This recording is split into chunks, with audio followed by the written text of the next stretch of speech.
Hi, I'm Kimberly Pearl, and we're doing more after school science. This is a late night edition, and this time I brought along a special guest, my daughter Anastasia, who was intrigued by the contents of the package we received in the mail.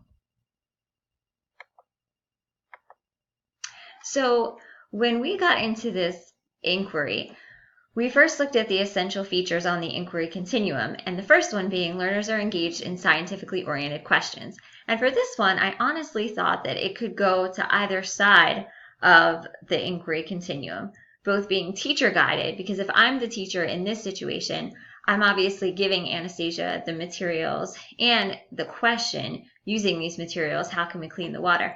However, she's posing her own question on the learner self-directed end of things. How do I construct an effective water filtration system?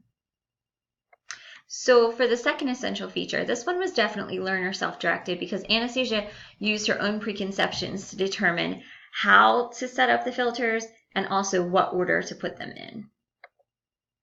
So once we got that done, she first decided to do gravel, charcoal, and then the sand and alum because she had watched that background video on the alum and she figured that if that was really used to purify the water, that should be the last step.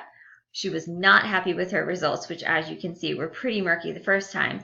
The second iteration, she switched the sand and the charcoal, again still getting that murky result.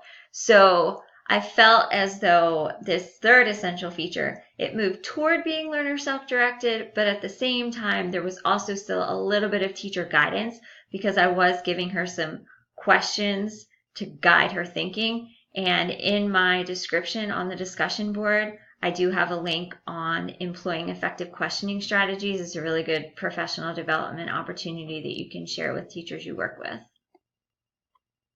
So for the fourth essential feature, evaluating learners' explanations in light of alternative explanations, I felt that we had moved toward the learner self-directed, but weren't there entirely, as Anastasia was making some great connections between things she had learned in art class about the gritty versus fine sandpaper and how that works in comparison to the materials that we were using here. However, I still did need to give her some prompting in terms of going out and exploring the layers of the earth, which then she did decide to do, and we found a really great resource.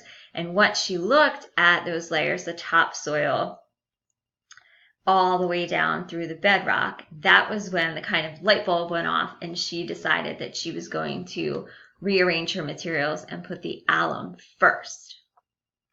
After her attempt at rearranging the materials, Anastasia also thought that perhaps if you filtered the water a second time, it would produce a more desirable result. It did not.